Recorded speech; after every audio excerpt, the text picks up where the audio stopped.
up again guys, no? Ngayon, nagbabalik tayo ulit guys. So, ayan guys.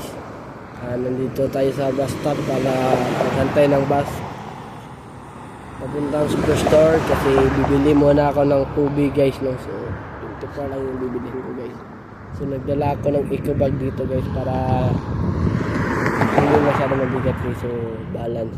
Parang nag-workout na rin ako guys. To. So, ayan guys, no? Ayan. So, may katrabaho tayo na 17 years old, so 3 years lang yung gap namin guys. So, ang pangalan niya ay Nimpa. So, ayan guys.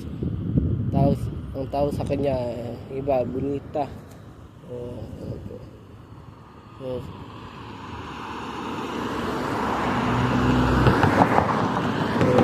Ayan guys, no? Mga na yung boses niya guys, no? Guys,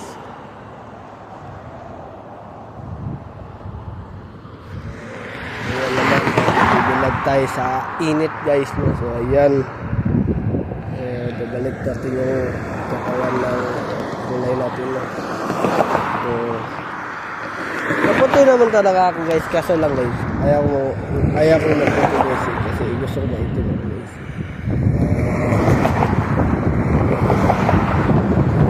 So kanina may nag-order na isang homeless tapos tinulungan siya ng customer na matanda. Ayan guys, no? So God bless sa iyo, tinulungan mo yung customer na yun ang nakasahol. Ayan guys, so hindi pa yun guys, no? So sa logo tapos na customer Amerikano, foreigner din siya guys. Ito, Amerikano ba o Italian. Ayan guys, matuto tayong tumulong sa kapwa guys kapag nangangailangan, pero hindi sa lahat ng oras tutulungan natin sila kasi kapag tinutulungan mo sila palagi, kapag nagigipit sila asahan mo guys na hingi sila ulit ng tulong sa iyo kasi tinulungan mo siya. Dapat kung tutulungan mo siya, sinsya na guys, sa bulol ako, dapat kapag emergency lang, hindi yung tutulungan mo siya tapos meron naman siyang pera, diba?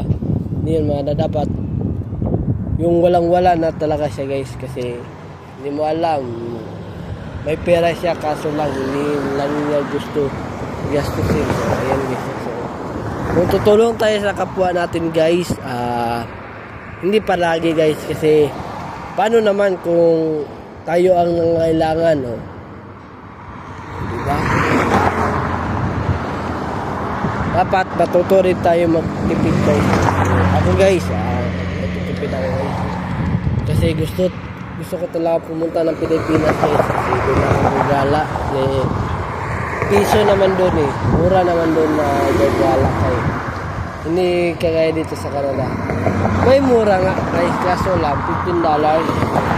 Malaki-laki na rin yung $15 nito na gala ka. Manood ka lang ng sine, okay na $15. Pero pag may SIM card ka guys, automatic $8. Ayan guys, no? So mayroon ding 11, minusan mo lang. So ayan guys, so nung nanood ako ng Mission Impossible The Reckoning ay $8.98 lang yung nagastos ko. So $9 rin sa sini guys. So estimate na yan kasi nawala na yung penny. So ayan guys, no? So matuto rin tayong tumulong, pero hindi sa lahat ng oras ay tutulungan natin yung tao na nangangailangan kasi hindi mo alam, ikaw tinulungan mo siya tapos kailangan mo pala yung pera, di ba? Yan na yung sabi ng ng guro ko dati sa senior high na sabi niya, kapag marami kang pera or may pera ka, hindi ka dapat nagtitipid. Pero kung walang pera tapos o wala kang pang gagastusan,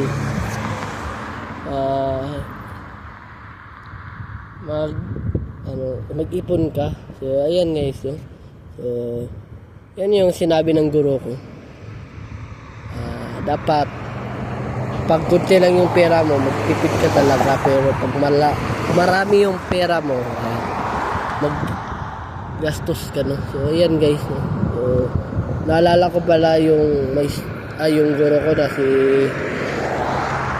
nakalimutan ko na yung apelido ay mabait yun guys. So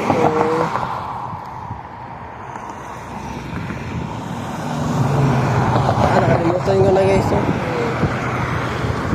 guro namin siya sa basta guys, nakalimutan ko na guys. So yan. So pang 207 na pala ito na vlog guys, no? So ayan guys. So gawin nating 300. Dapat naka 300 na tayo na hindi pa nag September guys, no? So ayan guys, gagawin natin yung best para 300. So next na naman, pagdating ko sa dito, dapat konti na lang yung i-vlog ko para mag 400. So unti-untiin natin guys, no? Hanggang sa mag 1,000 videos tayo guys, no? So ewan ko kung kailan ako monetize sa YouTube guys. So pero lilipat talaga ako sa Facebook guys. So ayan guys, sa hindi pa nakasubscribe sa aking YouTube channel, mag-subscribe na kayo sa aking YouTube channel na Aaron Caraldi. At huwag kalimutang pinutin ang notification bell all para updated kayo lagi sa aking mga vlog. At like and share nyo rin para dumami yung mga supporters natin guys, no? Ayan guys, no? Mamaya mag-workout na naman tayo guys. Mag-dumbbell ako mamaya, pero 60 na yung idadumbbell ko kasi kapag hindi mo kasi in-upgrade yung pagdadumbbell mo, puro ka lang 40, hindi ka nag-60, so matagal lalaki yung braso mo. So ayan guys, no? Nakakatulong rin yung pagdadumbbell kasi kapag tinamaan ka ng sakit, hindi ka manghihina na sobra kasi nag-dumbbell ka eh. Nakakatulong rin yung pag-dumbbell guys.